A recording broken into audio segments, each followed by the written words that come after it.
नमस्कार, माझ्या किचनमध्ये आपले स्वागत आहे। चला तर आज आपण बघणार आहोत उपवासाचे साबुदाण्याचे सँडविच।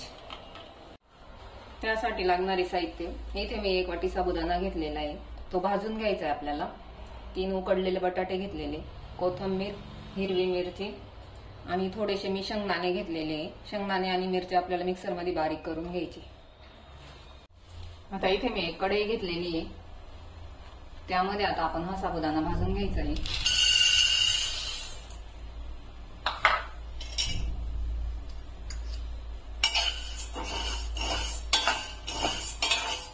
मस्त असा 4 ते 5 मिनिट आपल्याला साबुदाणा भाजून घ्यायचा आहे।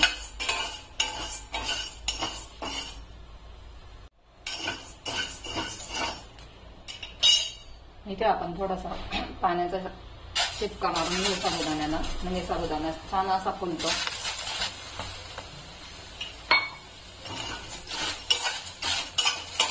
आणि आता 2-3 मिनिटाला परत आपण भाजून घेऊया। हे बघा कसं मस्त असं साबुदाणा फुलून आलेला आहे।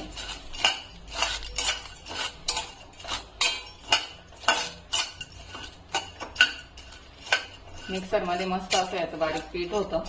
आता आपण गॅस बंद करूया।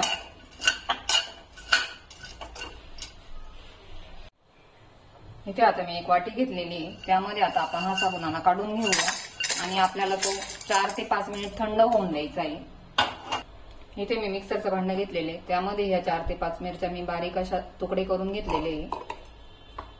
त्यामध्ये आता हे थोडेसे शेंगदाणे घालूया।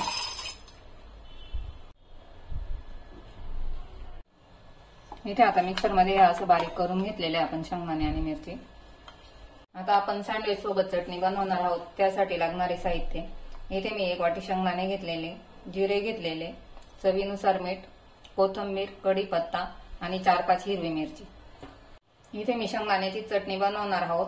सोमवार आणि एकादशी, शिवरात्र, त्यासाठी खोबरं चालत नाही, खोबऱ्याचा वापर करायचा नाही, फक्त शेंगदाण्याची चटणी बनवायची उपवासासाठी। आता या भांड्यामध्ये मी अगोदर शेंगदाणे आणि मिरची बारीक केलेली आहे, त्याच भांड्यामध्ये मी आता इथं 1 वाटी शेंगदाणे घेत आहे, 4-5 हिरवी मिरची, थोडेसे जिरे आणि थोडीशी कोथिंबीर। आता इथे आपलं चटणीसाठी वाटण तयार झालेलं आहे। आता आपण फोडणी देऊन घेऊया। आता इथे मी चटणीला फोडणी देत आहे, त्यासाठी कढई ठेवलेली आहे, तर त्यामध्ये मी घरी बनवलेलंच साजूक तूप घालत आहे।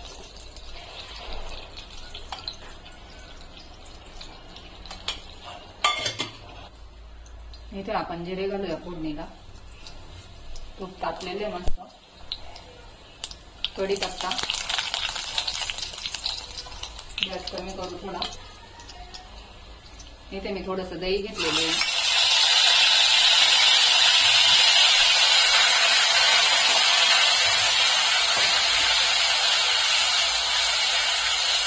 आपण हे वाटण केलेलं याची फोडणी देऊया।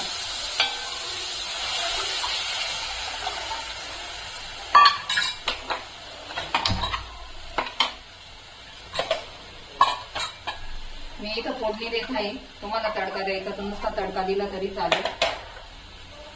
मी फोडणी देऊन घेत आहे, फोडणीनं पण छान अशी चटणी लागते।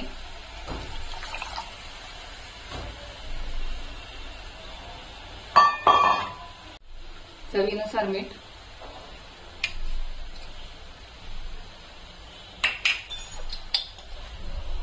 मी थोडीशी पिठी साखर घेत आहे,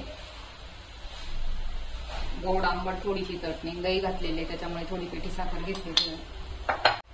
थोडीशी बारीक कापलेली कोथिंबीर घालूया वरून आणि 4 ते 5 मिनिट उकळी येऊन द्यायची चटणीला आपल्याला। हे बघू शकतो आपण, मस्त असं चटणीला कलर पण आलेला आहे।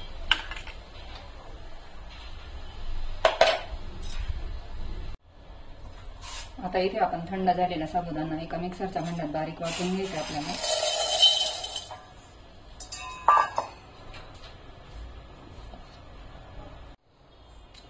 इथे आता आपला साबुदाणा बारीक वाटून झालेला आहे, हे बघू शकतो आपण, मस्त पीठ तयार झालेले आहे। आता इथे 1 वाटी घेतलेली मोठी, त्यामध्ये चाळणीमध्ये आपण आहे ना हे साबुदाण्याचं पीठ आपल्याला गाळून घ्यायचं आहे.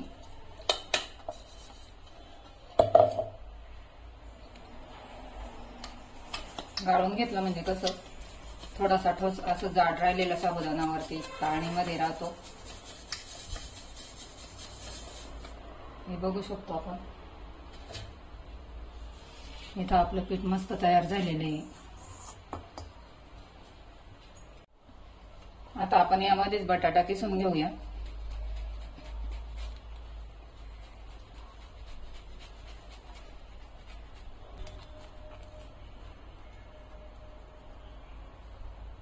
इथे मी 2 मोठे बटाटे किसून घेतले. त्यामध्ये आता बारीक थोडासा शेंगदाण्याचा कूट घालत आहे. इथे मी हिरवी मिरची आणि शेंगदाणे पण थोडेसे बारीक करून घेतलेले, ते पण घालूया. इथे बारीक कापलेली कोथिंबीर आहे. तुम्ही उपवासाला कोथिंबीर खात असाल तर कोथिंबीरचा वापर करू शकता, नसेल खात तर नाही केला तरी चालेल. चवीनुसार मीठ घालूया.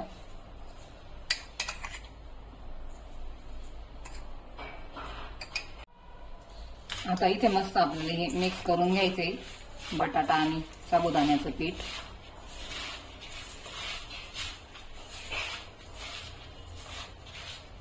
पाणी वाटलं तर आपल्याला थोडासा पाण्याचा वापर करायचा आहे. इथं नाही वाटलं तर पाणी नाही टाकलं तरी चालेल, पण थोडस पाण्याचा वापर. इथं थोडासा पाण्याचा वापर करत आहे मी, कारण साबुदाणा बटाट्यामध्ये ज्या वेळेस आपण मिक्स करतो ना त्यावेळेस साबुदाणा असा फुलतो, त्याच्यामुळे तो असं घट्ट घट्ट होत चालतो, त्याला घट्टपणा येतो. तर त्यासाठी थोडंसं पाण्याचा वापर करायचा आहे. मी बघू शकतो आपला पिठाचा गोळा इथं कसा मस्त असा तयार झालेला आहे.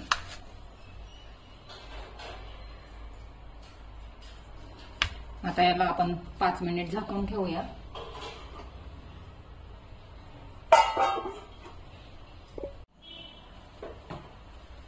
इथे आपल्या चटणीला उकळी आलेली आहे. हे बघू शकता मस्त अशी चटणी झालेली आहे.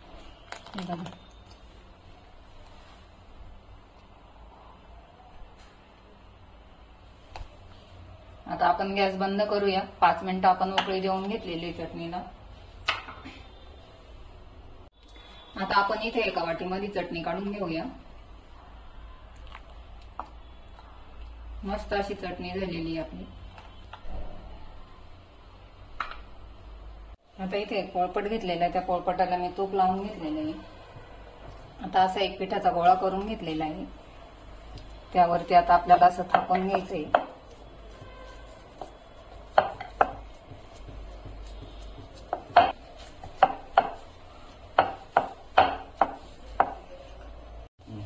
थापून झालेलं आहे. आता आपण याला कट करून घेऊया. अगोदर असं थोड्याशा साईडच्या कडा काढून घेऊया आपण.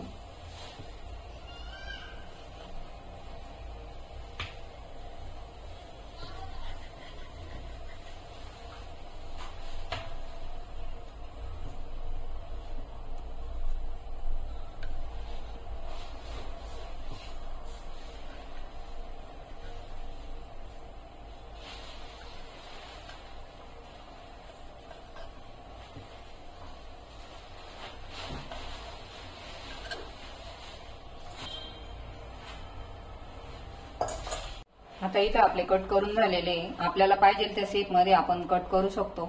चौकोनी म्हणा तिरकोनी म्हणा, मी अशा पद्धतीने कट केलेले आहे. आता आपण तळून घेऊया. इथं आपलं तेल तापलेलं आहे. मी अगोदरच कढई ठेवलेली होती. आपण एक एक वडी सोडूया आता याच्यामध्ये.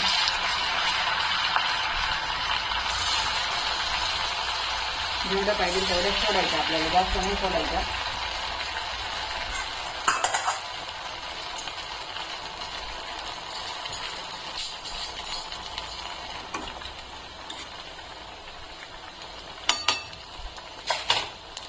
मी आता इथं गॅस एकदम कमी केलेला आहे, कारण तेल चांगलं तापलेलं आहे. हे बघू शकतो आपण, मस्त असा सोनेरी कलर यायला लागलेला आहे. आणि साबुदाण्याच्या वड्यापेक्षा म्हणजे हे सँडविच खायला खूप छान लागतं. अशा पद्धतीने मी केलेले, तुम्ही एकदा बनवून बघा. साबुदाणे भिजून घेतो आपण. याला फक्त साबुदाणे भाजून घ्यायचे. बाकीचं साबुदाण्याला जे मटेरियल वापरतो तेच आपल्याला याला वापरायचे. इथे हे बघू शकतो आपण तळून झालेले आपले. आता आपण काढून घेऊ याला. आता मी इथे एका गाळणीमध्ये काढून घेत आहे. हे बघा बिलकुल तेल नाही राहिलेलं. साबुदाण्याच्या वड्यांना खूप तेल असतं, याला बिलकुल तेल राहत नाही. खाताना पण असं तेलकट लागत नाही आपल्याला.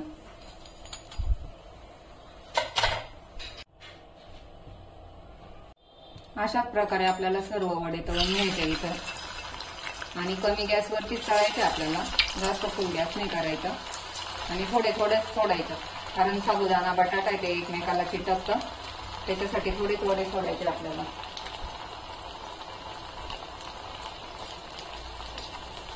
वड्या सोडल्या का असं चमच्याच्या सहाय्याने आपल्याला थोडंसं फिरवीत राहायचं त्याला, म्हणजे कढईला पण चिटकत नाही.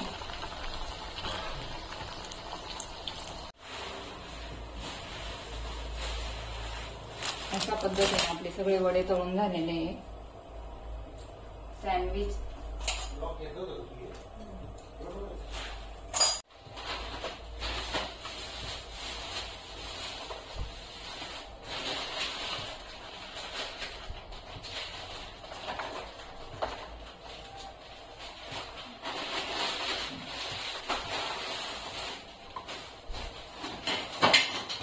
थोडी चटणी ठेवा.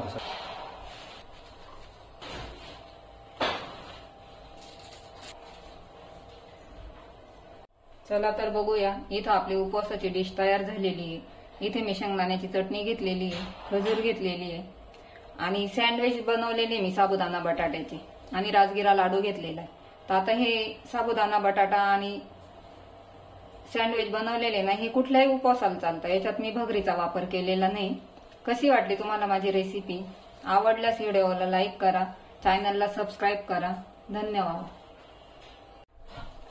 बघूया आपण. इथं मस्त असे कुरकुरीत झालेले. हे बघा कसा आवाज येतो. वरून एकदम छान अशी कुरकुरीत झालेली आहे. आणि आपण मध्ये बघू शकतो,